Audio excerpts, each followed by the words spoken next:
Welcome to the Value Pros Show, where Value Pros get value ready. Hi, my name is Bruce Scheer, the host of the Value Pros Show. In this episode, we are talking with Andrew McMaster, a leadership and communication expert with over 25 years of experience. Andrew is the founder of Jet City Improv here in the Seattle area and has worked with Fortune 500 companies to help teams communicate more effectively, strengthen their leadership, and build trust. He's also the author of Listening Without Agenda, a book that explores how deep, intentional listening can transform relationships and business success. So today we're diving into how listening, truly listening, can elevate the buying experience. We'll explore why buyers prioritize experience over product, how sales professionals can differentiate themselves by mastering deep listening, and how they can overcome the biggest mistakes that get in the way of effective communication. Let's dive in. Well, Andrew, thank you so much for coming back to the show. Gosh, I think it's been, Andrew, probably 3-4 years since we did our last episode over at the Columbia Tower. I remember it like it was yesterday. Just absolutely loved it. Our topic is around improv, and hey, things digitally kind of have a long lifespan, and people can still check that out after this show if you'd like. You know, there's another episode of Andrew from a few years back, still as relevant as ever on improv. This topic for today, we're going to be talking about how do we listen to elevate the buying experience. And so my firm, valuepros.io, we've done a ton of research and we've come up with 10 key pillars that you can influence to drive a better buying experience. And this one statistic by SBI just really holds true. You know, what's the customer buying at the end of the day? The offering or the experience? And which one of the two has the greater weight on the purchase decision? Well, if it's a high consideration, bold decision, the experience rates at 59% of the influence on that buying decision over the offering itself, which is only 41%. So you got to get the experience right if you want to win more deals more often and a little bit faster. And, you know, everything spins right when you have a better buying experience. And so many don't. Andrew, there's another statistic that 75% of buyers prefer to have a sales-free experience. Wow. Yeah, I'll pause there for a second and let that land hard. And, I mean, the bar is so dang low, and that's a Gartner statistic, by the way. The bar is so dang low for value professionals to stand apart and drive a better experience. Now, listening is a key element and key driver of being able to do so. And Andrew, your book couldn't come at a better time. It's just perfect. When I saw it, I lit up like going, fuck yeah. You know, I'm really into it because I know I got issues. You can see me rattling on right now. But, you know, we all need to do a better job of listening, especially as it relates to this better buying experience. Selling's tough. It's even harder today than it was yesterday. And listening is just such a key factor in this whole thing. So again, you wrote a fantastic book, Listening Without an Agenda. Got my copy right here. It's become my best friend. Thank you for popping this over to me, Andrew. Really appreciate it. But let us know just why you wrote the book. Yeah. You know, it's interesting. You were just talking about that, but one of the things when I'm working with sales professionals, I say sometimes the market differentiation that you have is the fact that you actually show up as a real person, as opposed to the other salespeople who don't. And so, you know, in a lot of ways, sometimes that market differentiation is you. Anyway, Well, fun stuff. especially I in this love it. era of AI, man. Yes. Even more so. Yeah, it's going to be a critical X factor if done right, Yeah. but then also it's going to be a Z factor if done wrong. And again, 75% of Correct. sellers, you know, so yeah, there's a low Yeah. bar. We can do so much better. But yeah, continue. Yeah. Tell us Yeah. what Yeah. drove your passion for writing this thing. Yeah. You know, it's interesting. I was talking with a bunch of people about what I do and really kind of defining the mission and vision of the work that I've been doing on stage and with clients for a while. And someone had just said to me, you know, it sounds to me like you're helping people listen. And it took me back. I wasn't prepared for that. And then I started to look at it through that lens and went, yeah, think that's where a lot of pieces are, which then reminded me of things like my mother, before she had passed away, was hard of hearing. And so she was having difficulty understanding what people were saying. And I noticed that if I could just sit and get something across to her and then she would talk, but just let go of my need to speak, talk about myself, share anything, and just be available and listen, it changed her perception and she felt included. Hmm. And so between that and then some of the work I was working with clients too, I mean, I had moments with clients where people said, I just suddenly realized I don't listen to anyone. And then, and as I used to say that in the book, even like people who said, I can't wait to get home and talk to my kids. That realization from people of what is it like to effectively listen? It jazzes me. That just jazzes me. That's amazing. It really Yeah. is, yeah. One of Yeah. my mom, Andrew, she was recognized by President Ronald Reagan at the time of being one of the top administrators in the whole country. And she was an administrator principal of a grade school. And when I talked to people about her, why she was such an amazing leader, just in her personal life and in her professional life, her ability to listen was probably her X factor. She really focused, zeroed in, and let people know that, hey, what they had to say was incredibly important to her, and she was there connecting with them. Just Uh, amazing as a role model, as a great listener. yeah. I think good teachers are a great, I mean, both of my parents were teachers as well. Good teachers are really those people that you go, oh, wow, they were here for me. Huh. It felt like they understood you on a deeper level. Yeah, that's amazing. Ah, Cool, congratulations for cool. your mom. That's great. Thank you, Andrew. Well, hey, jumping in, I know one of the concepts that you were telling me about is listening without an agenda. Can you open up our dialogue and just explain a little bit about that for us? Yeah, I mean, just to kind of describe to you the way it sort of works on brain science a little bit is on your left side of your brain, your prefrontal cortex is where it's aware you're bringing in information. So this is where you're hearing that data, seeing, listening, smelling, tasting, all of that. And then on the left side is where you're categorizing it against what you already know.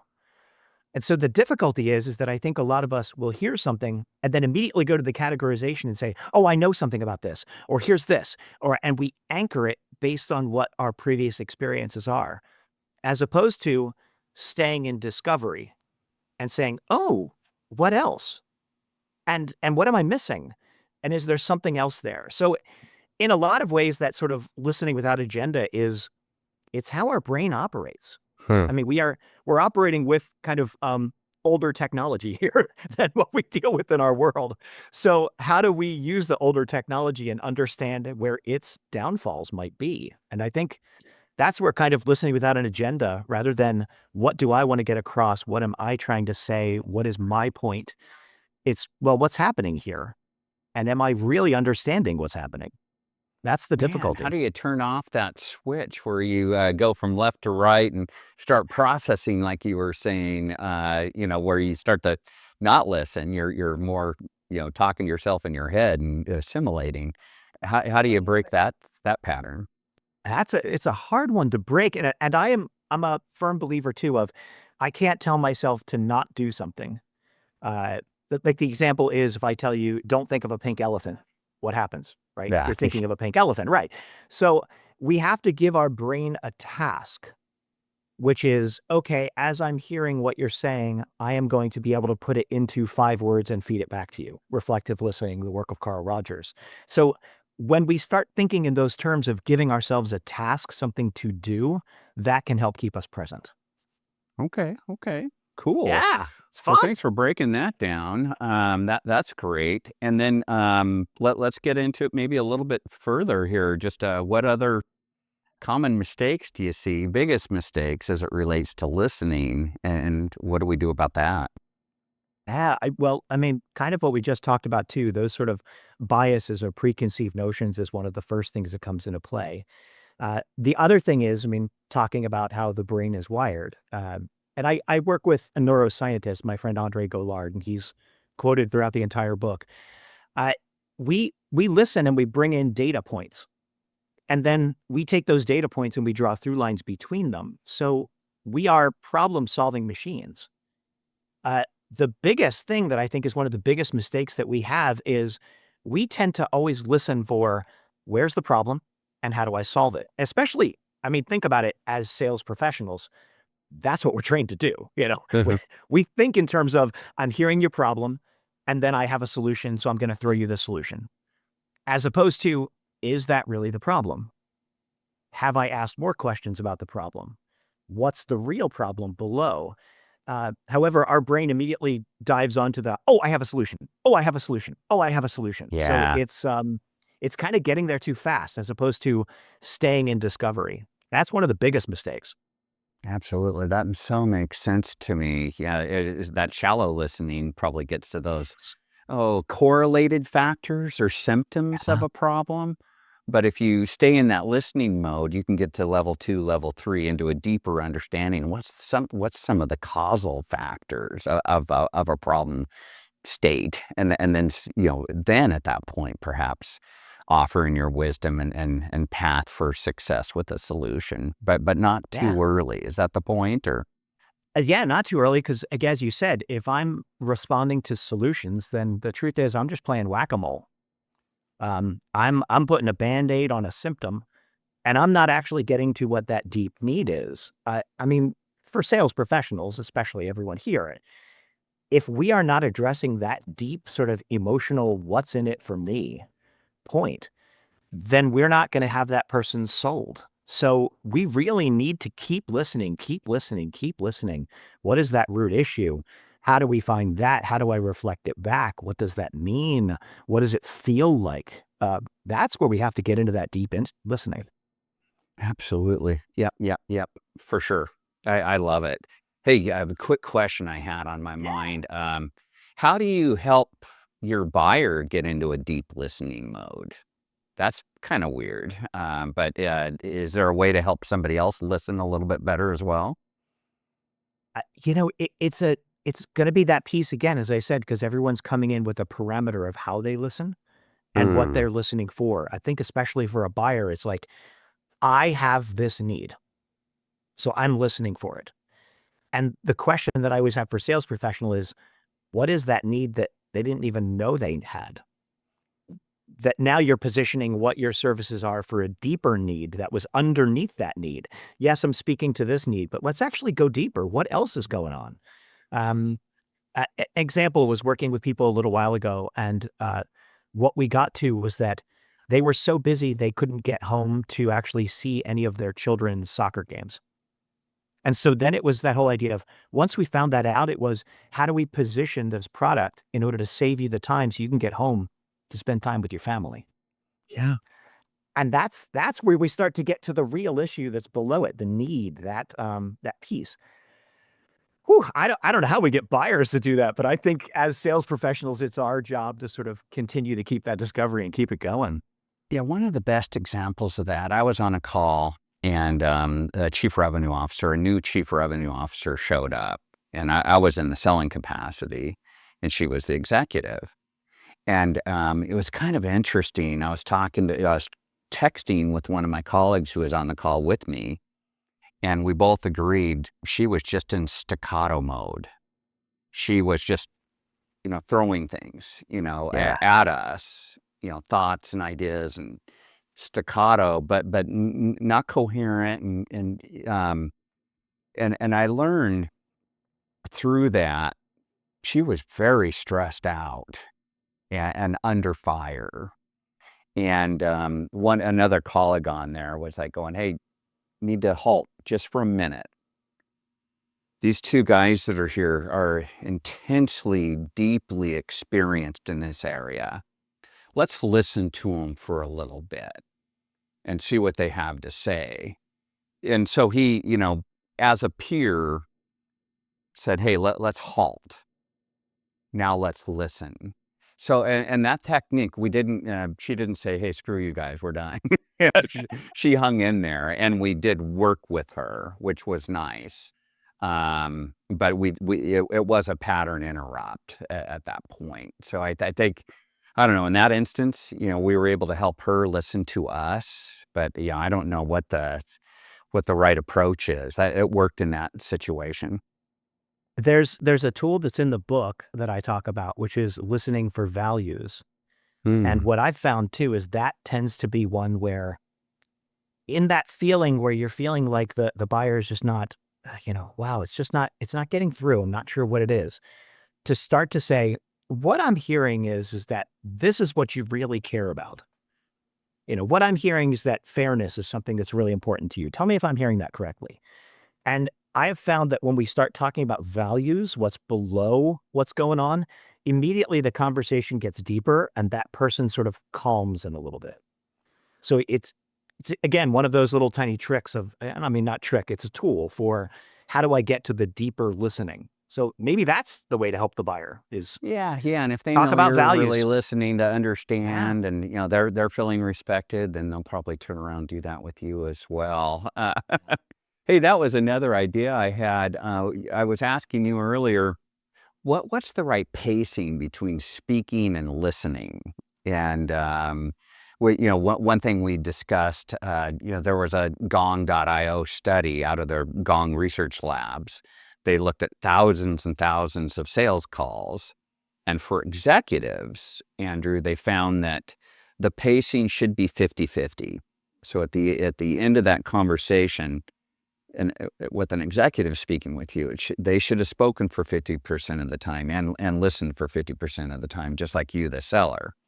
Now, a junior person, maybe an influencer to the buying decision, maybe not making the actual decision at the end of the day, the economic decision, but a big influencer, maybe they're doing the technology review. At that instant, maybe the seller speaks a little bit more, demoing the product and doing different things, answering, pointed questions of that person. Maybe about 70-30 is what the Gong.io lab study determined. Any thoughts or reflections on that in terms of just pacing? Yeah, I think even in those situations where you will be doing the demo on pieces, what I've coached people for as well is to how do I let the listener know that they are still in charge in a lot of ways? A big example was like, here's the agenda and here's the things. I'd love for you just to tell me what's the most important thing here to you. And then you know what? Based on that, we're going to start there. Um, so I'm signaling that it's really about you and it's what's most important to you, even though I'm the one who's going to be describing it. Because yeah, what I don't want to do is show up and throw up. Like which happens as you said. I think the way I love to think of it is it actually happens out of exuberance. I care so much about what I'm doing, what I'm selling, the product. I believe in it so much that I just you know, um, it needs to be a dialogue, as you said, 50-50. It needs to be about the other person. Yeah, I'll make you laugh a little bit, hopefully. I was just playing around with a little movie clip. I might want to use it. But do you remember the song Circle of Life? Oh, yeah. Where the Yeah. monkey, is Yeah. there, takes the baby and then brings it up on high. Yeah, that's so I think a lot of sellers show up with that exuberance, but Yeah. there's a term that we use often, choose your own adventure, and allowing the buyer, hey, we could look at A, B, or C. What are you thinking about? Well, Right. definitely C. That's really important to me. Okay, let's push into that. So Great.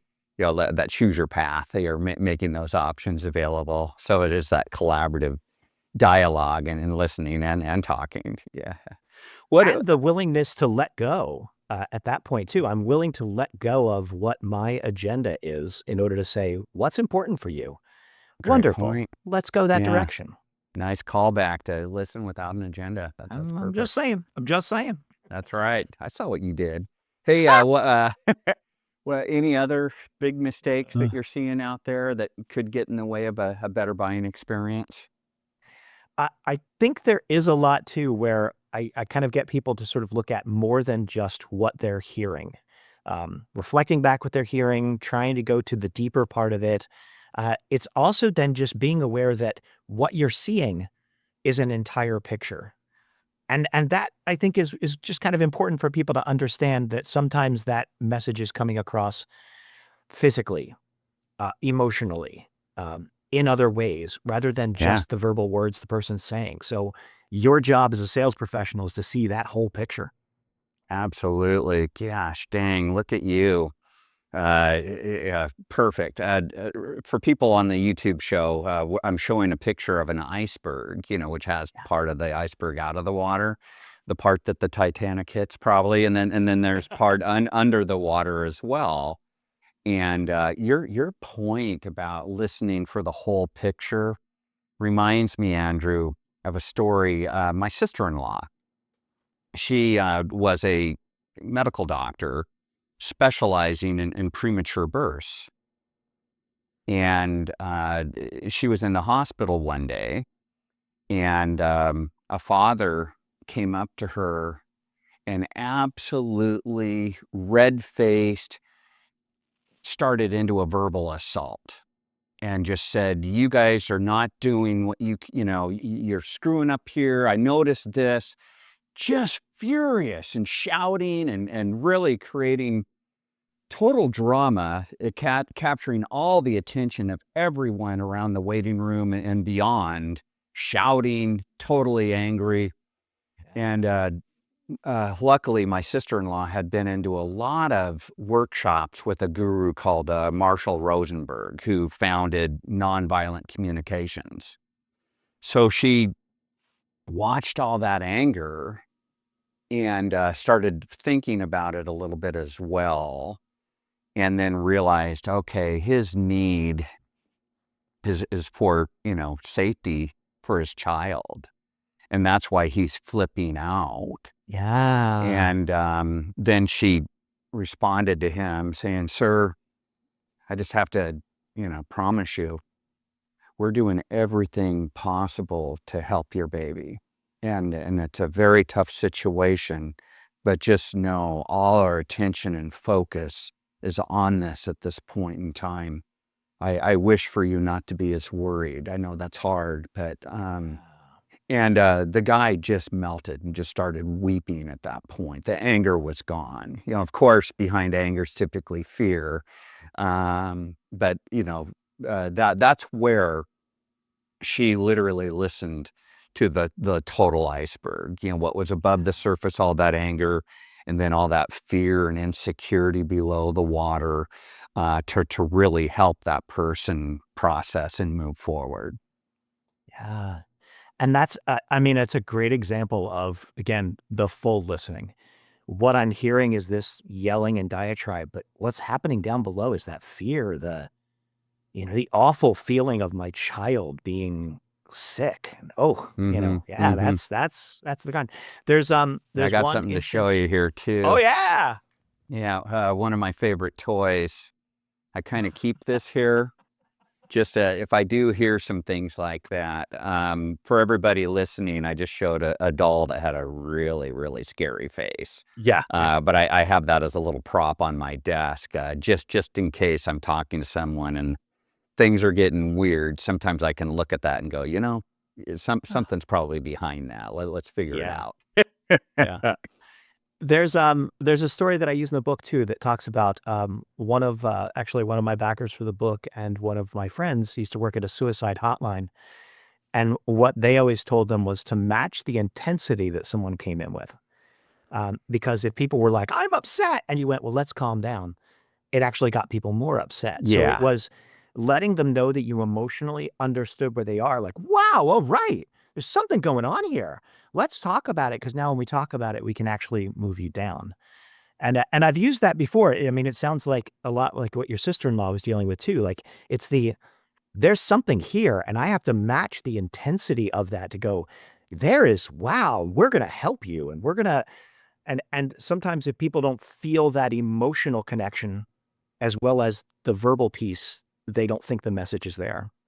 So yeah. absolutely. And you've probably seen this wisdom maxim that people buy on emotion and Yes. then they justify with logic. And Yeah. even with my firm, Value Pro, so focused on business value, where's the real value? How do we quantify that? that still gets into the rational side of things. And we know the emotion drives that. But then also that's the evidence they need to go and sell. But very often the emotion drives that. So, back to that sister-in-law story, she was listening for the emotion. So, and specifically, what were the feelings in that emotion? Well, anger, and being scared, and really tapping into some of those feelings. But then underneath those feelings, what are the needs that aren't being met?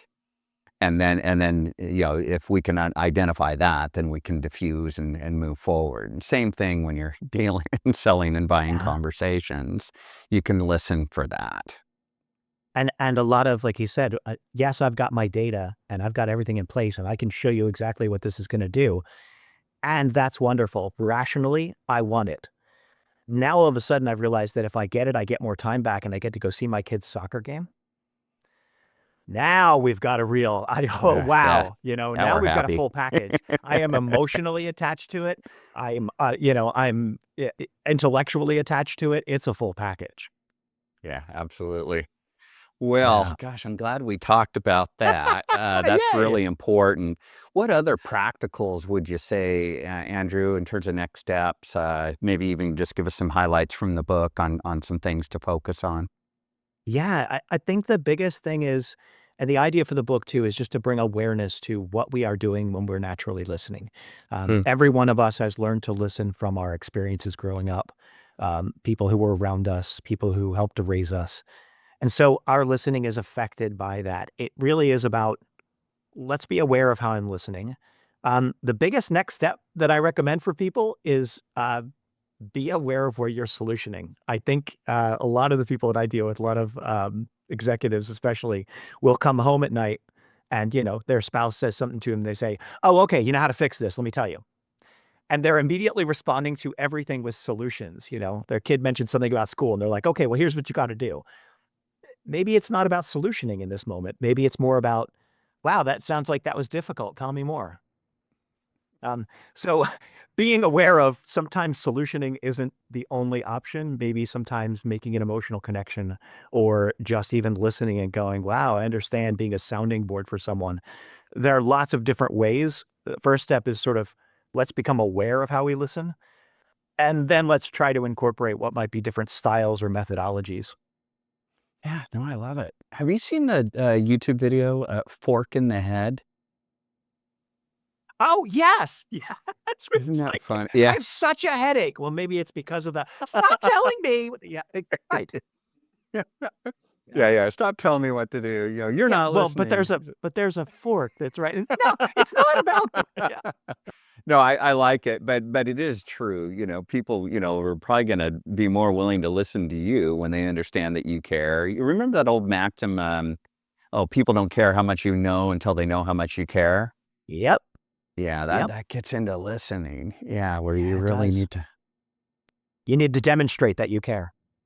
Yeah, absolutely. And listening is just so powerful in doing that.